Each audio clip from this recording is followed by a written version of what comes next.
অসমৰ চৰকাৰী চাকৰি যাতে অসমৰ মাটি আৰু পানীৰ লগত সংযোজিত থকা লোকেহে যাতে লাভ কৰে সেইবাবে অহা কেইটামান দিনত আমি ষ্টেট ডমিচাইল পলিচি আমি নিৰ্মাণ কৰাৰ বাবে সিদ্ধান্ত গ্ৰহণ খন ৰাষ্ট্ৰীয় উদ্যান হিচাপে বিটিএডিৰ চিকনা জাৰক আমি ঘোষণা কৰিবলৈ পাই গৌৰৱ অনুভৱ কৰিছো।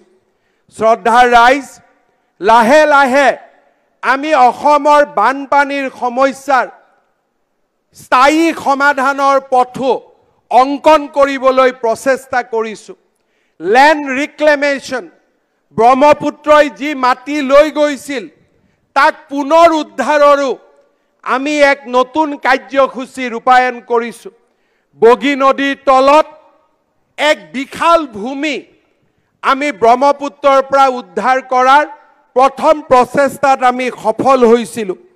মই বিশ্বাস কৰোঁ যে অসমৰ বানপানীৰ স্থায়ী সমাধানৰ লগতে ব্ৰহ্মপুত্ৰত জাহ যোৱা জিন যোৱা ভূমি আমি পুনৰ উদ্ধাৰৰ বাবে এক দীৰ্ঘম্যাদী আঁচনি আমি ৰূপায়ণ কৰিব পৰা পৰিৱেশত আজি আহি থিয় হৈছোঁ। শ্ৰদ্ধাৰ ৰাইজ, আপোনালোকে জানে যে আমাৰ চৰকাৰে দায়িত্ব লোৱাৰ পৰা আমি অসমত এটা নতুন সংস্কৃতি আৰম্ভ কৰাৰ বাবে প্ৰচেষ্টা কৰিছিলোঁ। এখন কৰুণাময়ী সমাজ, এখন মমতাময়ী সমাজ, যিখন সমাজে আমাৰ জ্যেষ্ঠজনক সুৰক্ষা দিয়ে। পিতৃ মাতৃ বন্দনা কাৰ্যসূচীৰে 6 আৰু 8 নৱেম্বৰত আমি পুনৰ এবাৰ চৰকাৰী কৰ্মচাৰীসকলক পিতৃ মাতৃৰ লগত 5টা দিন কটোৱাৰ বাবে সুযোগ আৰু আমি সুবিধা আমি প্ৰদান কৰিম। অসমৰ বেচৰকাৰী খণ্ডৰ স্বত্বাধিকাৰসকলকো মই আহ্বান জনাম যে আপোনালোকেও আপোনালোকৰ প্ৰতিষ্ঠানত কাম কৰা প্ৰতিজন কৰ্মচাৰীক 6, 7, 8, 9, 10 শুক্ৰ, শনি, ৰবি, বুধ, বৃহস্পতি এই 5টা দিন আপোনালোকে ছুটি দিবৰ বাবে চেষ্টা কৰক যাতে আমি সকলোৱে মিলি পিতৃ মাতৃৰ ওচৰলৈ পুনৰ উভতি যাব পাৰোঁ। শ্ৰদ্ধাৰ ৰাইজ, আমাৰ চৰকাৰে এজন চৰকাৰী কৰ্মচাৰীৰ মৃত্যু হ'লে তেওঁক অৱসৰলৈকে আমি পেঞ্চনৰ ব্যৱস্থা কৰোঁ। চৰকাৰে এইবাৰ সিদ্ধান্ত লৈছে যে এজন সন্তানৰ পেঞ্চনত তেওঁৰ বৃদ্ধ পিতৃ মাতৃৰো অধিকাৰ আছে আৰু সেইকাৰণে এইবাৰ আমি পেঞ্চনক সম বিতৰণ কৰাৰ বাবে সিদ্ধান্ত লৈছোঁ। সহানুভূতিমূলক পেঞ্চনৰ 80% মৃত কৰ্মচাৰীজনৰ পৰিবাৰে লাভ কৰিব, কিন্তু 20% পেঞ্চন তেওঁলোকৰ বৃদ্ধ পিতৃ মাতৃয়ে আজীৱন লাভ কৰিব আৰু তেওঁলোকৰ মৃত্যুৰ পিছত সেই 20% পেঞ্চন পুনৰ পৰিবাৰলৈকে উভতি আহিব। আমি এখন মমতাময়ী কৰুণাময়ী সমাজ অসমত নিৰ্মাণৰ বাবে আমি প্ৰচেষ্টা কৰিছোঁ। শ্ৰদ্ধাৰ ৰাইজ, 9,22,000 লোকৰ বায়োমেট্ৰিক NRCৰ সময়ত বন্ধ হৈ পৰিছিল। মই প্ৰচেষ্টা চলাইছোঁ যাতে অহা কিছু মাহৰ ভিতৰত এই NRCৰ বায়োমেট্ৰিকৰ ওপৰত থকা প্ৰতিবন্ধকতা আমি উঠাব পাৰোঁ আৰু ৰাজ্যৰ জনসাধাৰণক আমি এটা সুৰক্ষিত জীৱনৰ ফালে আগবঢ়াই লৈ যাব পাৰোঁ। শ্ৰদ্ধাৰ ৰাইজ, অসমৰ চৰকাৰী চাকৰি যাতে অসমৰ মাটি আৰু পানীৰ লগত সংযোজিত থকা লোকেহে যাতে লাভ কৰে সেইবাবে অহা কেইটামান দিনত আমি ষ্টেট ডমিচাইল পলিচি আমি নিৰ্মাণ কৰাৰ বাবে সিদ্ধান্ত গ্ৰহণ কৰিছোঁ। মাটি বাৰী আৰু সুৰক্ষাৰ ক্ষেত্ৰত আমাৰ চৰকাৰে যিবিলাক কাম হাতত লৈছে সি অসম চুক্তিৰ 6ষ্ঠ অনুসূচীত যি সাংবিধানিক সুৰক্ষাৰ প্ৰতিশ্ৰুতি দিছিল তাকো আমি অতিক্ৰম কৰি গৈ এক নতুন সুৰক্ষাৰ বাতাবৰণ সৃষ্টিৰ বাবে আজি আমি আগবাঢ়ি গৈছো। শ্ৰদ্ধাৰ ৰাইজ, বাল্য বিবাহ সমাপ্ত কৰিবলৈ এই স্বাধীনতাৰ তিৰংগ পতাকাৰ তলত অসমৰ মুখ্যমন্ত্ৰী দায়িত্ব গ্ৰহণ কৰিয়ে মই সংকল্প লৈছিলোঁ। আজি মই নিশ্চিতভাৱে ক'ব পাৰোঁ যে অসমত বাল্য বিবাহৰ সংখ্যা দ্ৰুত গতিত হ্ৰাস পাইছে। চলিত বৰ্ষৰ 31 মে পৰ্যন্ত 5413টা গোচৰ বাল্য বিবাহৰ বিৰুদ্ধে আমি লিপিবদ্ধ কৰিছোঁ আৰু বহুতো গোচৰত ন্যায়ালয়ৰ পৰা আমি শাস্তিৰ ৰায়দান পাবলৈও সক্ষম হৈছোঁ। এই তিৰংগ পতাকাৰ তলত থিয় হৈ মই আকৌ এবাৰ মোৰ বজ্ৰ কঠোৰ সংকল্পৰ কথা ঘোষণা কৰিছোঁ। 2026 চনৰ ভিতৰত অসমত আমি বাল্য বিবাহ আমি সম্পূৰ্ণভাৱে নিৰ্মূল কৰিম, সেই প্ৰতিশ্ৰুতি মই আকৌ এবাৰ পুনৰ দোহাৰিছোঁ। শ্ৰদ্ধাৰ ৰাইজ, পুলিচৰ ব্যৱস্থাৰ লগে লগে বাল্য বিবাহ ৰোধ কৰাৰ ক্ষেত্ৰত শিক্ষা এক অমোঘ অস্ত্ৰ। মুখ্যমন্ত্ৰীৰ নিযুত মইনা আঁচনিয়ে 10 লাখ ছাত্ৰীক তেওঁলোকৰ যাতে শিক্ষা স্নাতকোত্তৰ মহল পৰ্যন্ত নিৰন্তৰভাৱে চলাই যাব পাৰে, তাৰ বাবে এক বিশিষ্ট ভূমিকা পালন কৰিব। অহা 10 অক্টোবৰৰ আশে-পাশে এই নিযুত মইনা আঁচনিখনে অসমৰ উচ্চতৰ মাধ্যমিক প্ৰথম বৰ্ষ, স্নাতক প্ৰথম বৰ্ষ আৰু স্নাতকোত্তৰ প্ৰথম বৰ্ষৰ ছাত্ৰীসকলক সামৰি আত্মপ্ৰকাশ কৰিব। শ্ৰদ্ধাৰ ৰাইজ, অহা এবছৰৰ ভিতৰত অসমত আকৌ 20 লাখ লোকলৈ পৰিয়াল পৰিচয় পত্ৰ বা ৰেচন কাৰ্ড প্ৰদানৰ দিশতো আমি আগবাঢ়ি যাবলৈ সিদ্ধান্ত গ্ৰহণ কৰিছোঁ।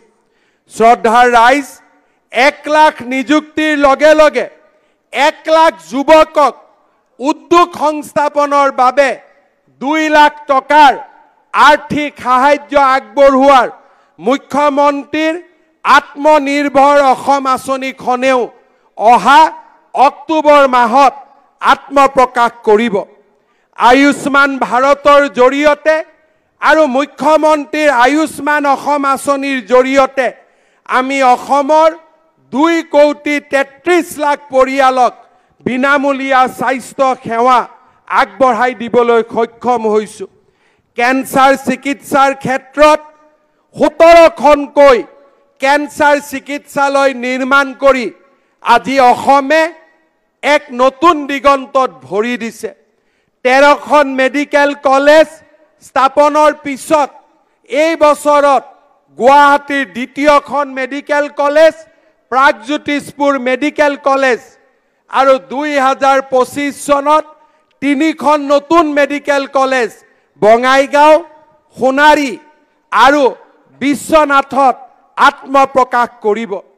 অসমৰ বিকাশৰ এই সোণখেৰীয়া যাত্ৰাই আজি প্ৰতিটো বিভাগকে স্পৰ্শ কৰিছে।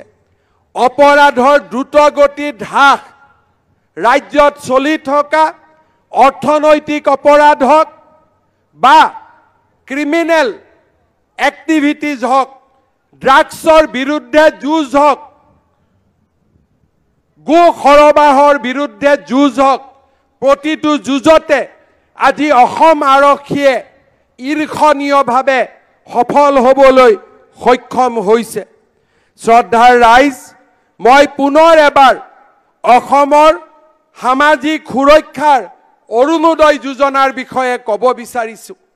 আমি যেতিয়া অৰুণোদয় যোজনা আৰম্ভ কৰিছিলোঁ, আমাৰ বিৰোধীসকলে ইয়াকো এক নিৰ্বাচনী চমক বুলি অভিহিত কৰিছিল। কিন্তু আজি মই গৌৰৱেৰে ক'ব খোজো, আমাৰ অৰুণোদয় যোজনা আজি কৰ্ণাটকত আৰম্ভ হৈছে। অসমৰ পৰা শিকি কৰ্ণাটকত আৰম্ভ হৈছে। মধ্যপ্ৰদেশত আৰম্ভ হৈছে, ছত্তীশগড়ত আৰম্ভ হৈছে, ঝাৰখণ্ডত আৰম্ভ হৈছে, মহাৰাষ্ট্ৰত আৰম্ভ হৈছে। আজি অসমে ভাৰতবৰ্ষক দৰিদ্ৰতা নিৰ্মূলৰ ক্ষেত্ৰত পথ দেখুৱাবলৈ সক্ষম হৈছে। নাৰী সবলীকৰণৰ ক্ষেত্ৰত অসমে কল্যাণমূলক আঁচনিৰ আজি জননী হিচাপে নিজক প্ৰমাণ কৰিব পাৰিছে। আমি এই বছৰত অৰুণোদয় যোজনাক আৰু 12,60,000 পৰিয়ালক সমাৱেশিত কৰাৰ বাবে লোৱা সিদ্ধান্তও আজি অত্যন্ত আনন্দ সহকাৰে মই ত্ৰিৰংগ পতাকাৰ তলত থিয় হৈ ঘোষণা কৰিবলৈ পাই অত্যন্ত আনন্দিত হৈছোঁ। শ্ৰদ্ধাৰ ৰাইজ, মই তিনিটামান কথা আপোনালোকলৈ আহ্বান জনাম। অসমৰ ভৱিষ্যত আমাৰ বাবে যথেষ্ট সুৰক্ষিত নহয়। অসমত হিন্দু জনগণ আৰু মুছলমান জনগণৰ মাজত যি ভাৰসাম্য আছিল, যি বেলেন্স আছিল, সি দ্ৰুত গতিত হ্ৰাস পাবলৈ আৰম্ভ কৰিছে। আজি চাওঁতে চাওঁতে 2021 চনত অসমত মুছলমান জনসংখ্যা 41% বৃদ্ধি পাইছে। তাৰ বিপৰীতে হিন্দু জনসংখ্যা 57% হ্ৰাস পাব আৰু আনখিনি জনসংখ্যা খ্ৰীষ্টিয়ান আৰু আন ধৰ্মাৱলম্বী লোকৰ মাজত বিতৰণ হ'ব। অৰ্থাৎ 60-65% পৰা আমি ধীৰে ধীৰে আমি লাহে লাহে আমি 50ৰ গতিলৈ আহিবলৈ আৰম্ভ কৰিছোঁ। এনে এক দুৰ্যোগৰ মুহূৰ্তত আমি সাহসেৰে অসমৰ জনগাঁথনিৰ ভাৰসাম্য উভতাই আনিবলৈ চেষ্টা কৰিব লাগিব। মই পুনৰ এবাৰ অসমৰ প্ৰতি শ্ৰেণীৰ জনসাধাৰণক পৰিয়াল কল্যাণ আৰু ফেমিলি প্লেনিংছৰ নৰ্মছ মানি চলিবলৈ হিন্দু মুছলমান সকলো শ্ৰেণীৰ জনসাধাৰণক আহ্বান জনাম। বহু বিবাহৰ বিৰুদ্ধে সকলো শ্ৰেণীৰ লোকক জাগ্ৰত হৈ থাকিবলৈ আহ্বান জনাম। শ্ৰদ্ধাৰ ৰাইজ, সত্ৰ সংস্কৃতি আমাৰ জাতীয় জীৱনৰ এক অবিচ্ছেদ্য অংগ। যোৱা কেইটামান বছৰত মই দেখা পাইছোঁ যে আমাৰ ৰাইজে সত্ৰসমূহলৈ দান বৰঙণি কমাই আনিছে আৰু ৰাজকোষৰ পৰা দান বৰঙণিৰে সত্ৰসমূহৰ বিকাশ হ'ব তেনেকুৱা এক দৃষ্টিভংগী গ্ৰহণ কৰিছে। মই ৰাইজক অনুৰোধ কৰিম, মহাপুৰুষ শ্ৰীমন্ত শংকৰদেৱে যি আমাক নৱবৈষ্ণৱ ধৰ্মৰ মুকুতামালা দি থৈ গৈছিল, তাক ৰক্ষা কৰাৰ দায়িত্ব চৰকাৰতকৈও অসমৰ জনসাধাৰণৰ আটাইতকৈ বেছি। মই আহ্বান জনাম, অসমৰ প্ৰতিগৰাকী লোকেই যি ধৰণে আৰ্থিক সম্বল থাকে সেই ধৰণে অসমৰ সত্ৰসমূহলৈ উদাৰ সহায় আৰু উদাৰ সাহায্য আগবঢ়াবলৈ। কাৰণ অসমৰ সত্ৰসমূহতে অসমৰ সাংস্কৃতিক জীৱনৰ আত্মা লুকাই আছে। সত্ৰীয়া সংস্কৃতি, শংকৰী সংস্কৃতিৰ বিলুপ্ত হ'ব যদি অসমৰ সত্ৰসমূহক আমি ধৰি ৰাখিব নোৱাৰোঁ। শ্ৰদ্ধাৰ ৰাইজ, মোৰ তৃতীয়টো আবেদন হ'ব, কেতিয়াবা কেতিয়াবা সাংবাদিকসকলে অমৃত বৃক্ষ আন্দোলনক উপহাস কৰে। মই কাৰো ব্যক্তিগত আৰু বস্তুনিষ্ঠ বৌদ্ধিক ক্ষমতাক মই আলোচনা কৰিব নোখোজো, কিন্তু আমি সকলোৱে জানো দেশৰ ভৱিষ্যত, বিশ্বৰ ভৱিষ্যত আজি সুৰক্ষিত নহয়। জলবায়ুৰ পৰিৱৰ্তনে আজি অসমখনৰ লগতে সমগ্ৰ বিশ্বত গোলকীয় ভাবুকিৰ সৃষ্টি কৰিছে। অমৃত বৃক্ষ আন্দোলন চৰকাৰৰ আন্দোলন নহয়। ৰাজ্যত 3 কোটি গছ পুলি ৰোৱাৰ সংকল্প আৰু অহা বছৰ 5 কোটি গছ পুলি ৰোৱাৰ সংকল্প প্ৰতিজন অসমীয়াই নিজৰ গাত সমাহিত কৰি ল'ব লাগে। যিসকল ব্যক্তিয়ে অমৃত বৃক্ষ আন্দোলনক সমালোচনা কৰে তেওঁলোকক মই ক'ব খোজো হিমন্ত বিশ্ব শৰ্মা গৌণ। কালৰ কৰাল গ্ৰাসত এনেকুৱা শত হিমন্ত বিশ্ব শৰ্মা নোহোৱা হৈ যাব, কিন্তু মোৰ পৃথিৱী মোৰ ধৰাক জীয়াই ৰখা আমাৰ সকলোৰে দায়িত্ব। ভৱিষ্যতৰ প্ৰজন্মক এখন সুৰক্ষিত বিশ্ব, সুৰক্ষিত পৃথিৱী, এখন সুৰক্ষিত ধৰিত্ৰী প্ৰদান কৰা আমাৰ দায়িত্ব। অমৃত বৃক্ষ আন্দোলনক সমালোচনাৰ পৰিৱৰ্তে প্ৰতিজন ব্যক্তিয়ে নিজৰ ঘৰত প্ৰতি বছৰে 10 জোপিকৈ গছ পালন কৰক। চৰকাৰৰ আন্দোলন হ'ব নালাগে। ৰাইজে যেতিয়া এই আন্দোলনক আদৰি ল'ব চৰকাৰৰ ভূমিকাও তাত গৌণ হৈ পৰিব। অমৃত বৃক্ষ আন্দোলন আমাৰ কাৰণে নহয়, সমাজত গছ পুলি ৰুব লাগে। ই হিমন্ত বিশ্ব শৰ্মা অসম চৰকাৰৰ নহয়, ই হৈছে আমি আমাৰ সন্তানক দি যাব পৰা আটাইতকৈ শ্ৰেষ্ঠতম উদাহৰণ। আৰু সেইবাবে ৰাজনীতিৰ পৰা আঁতৰত গৈ খন্তেকীয়া সস্তীয়া জনপ্ৰিয়তাৰ পৰা আঁতৰি গৈ প্ৰতিগৰাকী লোককে মই আহ্বান জনাম, সমালোচনাৰ পৰিৱৰ্তে আমাৰ জননী জন্মভূমি অসমক বিকাশমুখী যাত্ৰাৰ, সৎ চিন্তাৰ আৰু সৎ কামৰ এখন পৃষ্ঠভূমি কৰি গঢ়ি তোলক। অমৃত বৃক্ষ আন্দোলনত ৰাইজৰ সহায় সহযোগিতা কামনা কৰিছোঁ। শ্ৰদ্ধাৰ ৰাইজ, 1 লাখ চৰকাৰী কৰ্মসংস্থাপন, নিবনুৱাৰ সংস্থাপনৰ লগে লগে অসমত এক নতুন কৰ্ম সংস্কৃতিৰ সৃষ্টি হওক, হি আছিল মোৰ লক্ষ্য। চৰকাৰী কাৰ্যালয়ত গৈ কোনো লোকে যাতে হাৰাশাস্তিৰ সন্মুখীন হ'ব নোৱাৰে, হি হ'ব লাগে আমাৰ অমুক সংকল্প।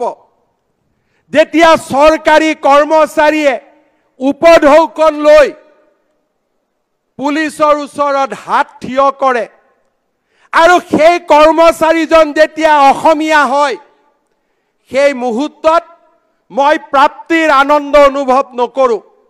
সেই মুহূৰ্তত মোৰ শিৰ লজ্জাত অৱনমিত হয়। আমি আমাৰ জননী জন্মভূমিক আমি কলংকিত কৰিব নোৱাৰোঁ। মই চৰকাৰী কৰ্মচাৰীসকলক আহ্বান জনাম, নিযুক্তিৰ পৰা ট্ৰেন্সফাৰলৈ সকলো স্বচ্ছ আৰু নিকা কৰাৰ দায়িত্ব মোৰ। পশ্চিমবংগ চৰকাৰেও দিব নোৱাৰা সুবিধা দিয়াৰ দায়িত্ব আমাৰ।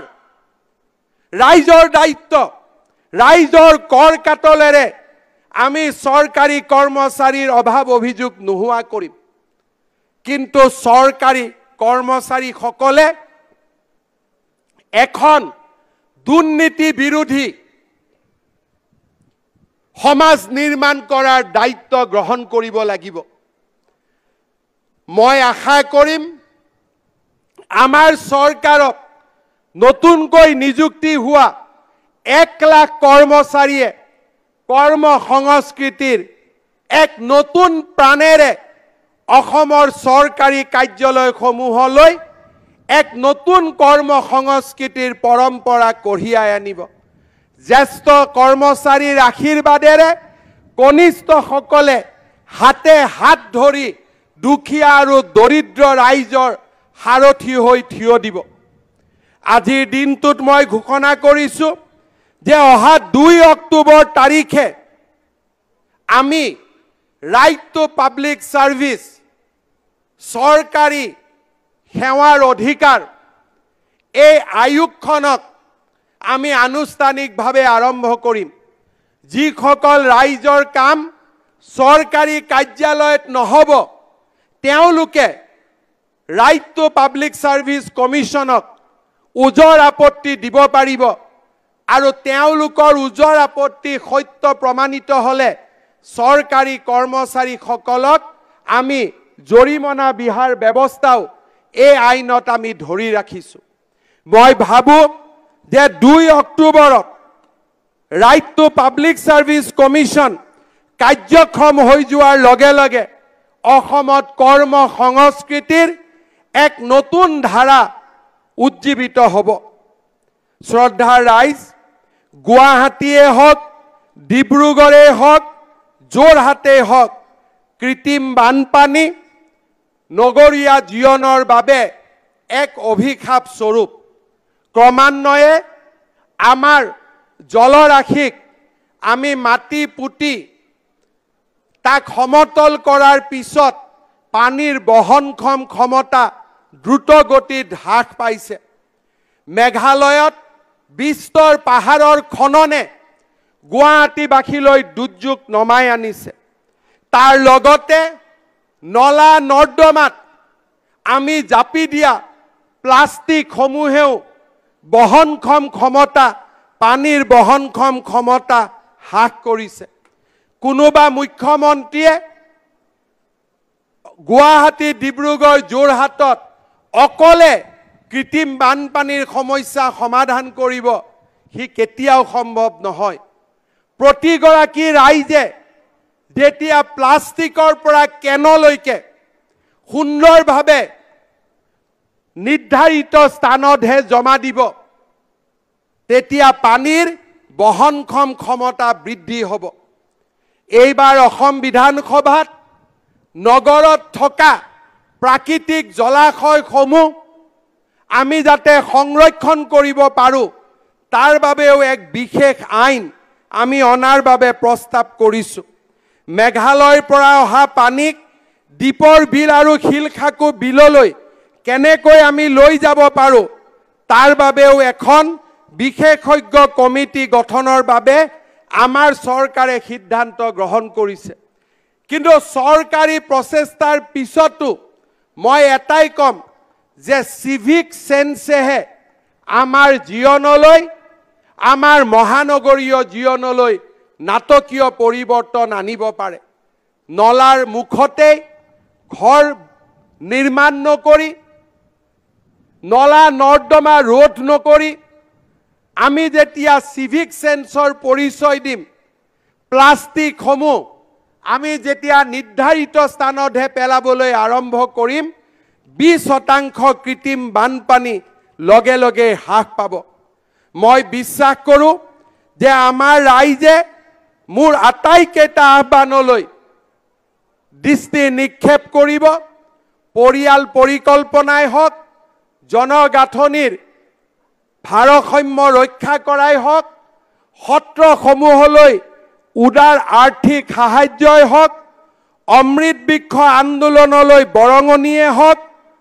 দুৰ্নীতি নিবাৰণ কৰ্মযজ্ঞক নিজক নিয়োজিত কৰাই হওক বা সিভিক সেন্সেৰে নগৰীয়া জীৱন পৰিচালনা কৰাই হওক প্ৰত্যেকটো আহ্বানক আপোনালোকে যথোচিত গুৰুত্ব দিব বুলি মই নিশ্চয় আশা কৰিম শ্ৰদ্ধাৰ ৰাইজ সাংস্কৃতিক পৰিচয় অবিহনে অসমীয়া জাতিৰ পৰিচয় নাই বিহু ঝুমুৰ বাগৰুম্বা এই নৃত্যসমূহে আমাৰ জাতীয় জীৱনক এক প্ৰাণ দিয়ে পৰিচয় দিয়ে এনে ধৰণৰ গান নাচৰ মাজতেই অসমীয়াই দুৰ্যোগ পাহৰি পেলায় বানৰ কষ্ট পাহৰি পেলায় আৰু নতুন ধৰণে নিজক জীয়াই ৰখাৰ বাবে প্ৰতি বছৰে সংকল্প গ্ৰহণ কৰে আমাৰ বাপতি খাহুন বহাগ বিহুক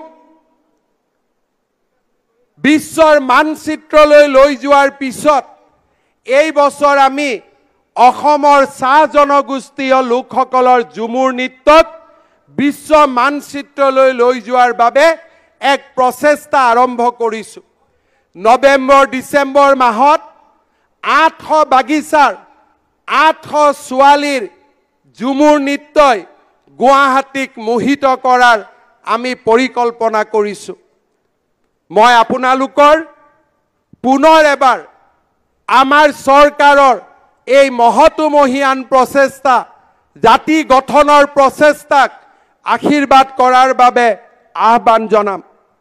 শ্ৰদ্ধাৰ ৰাইজ, অজস্ৰ ভাৰতীয়ৰ ত্যাগৰ ফল হৈছে আমাৰ স্বাধীনতা।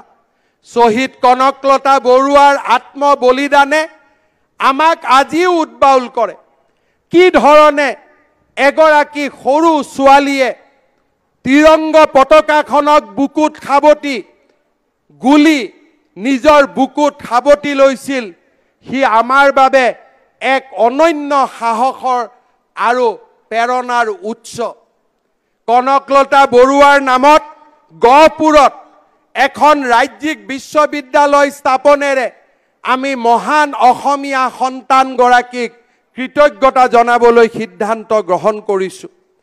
আজি স্বাধীনতাৰ তিৰংগ পতাকাৰ তলত থিয় হৈ মই পুনৰ এবাৰ অসমৰ প্ৰতিগৰাকী স্বাধীনতা সংগ্ৰামৰ শ্বহীদলৈ মই মোৰ শ্ৰদ্ধা নিবেদন কৰিছোঁ। শ্বহীদ কনকলতা বৰুৱা, মুকুন্দ কাকতি আমাৰ জীৱনৰ প্ৰেৰণা, আমাৰ সাহসৰ উৎস। মই আশা কৰোঁ স্বাধীনতা সংগ্ৰামৰ সেই বীৰত্বৰ কাহিনীয়ে ভাৰতবৰ্ষ আৰু অসমৰ নতুন প্ৰজন্মক সদায় প্ৰেৰণা দি যাব।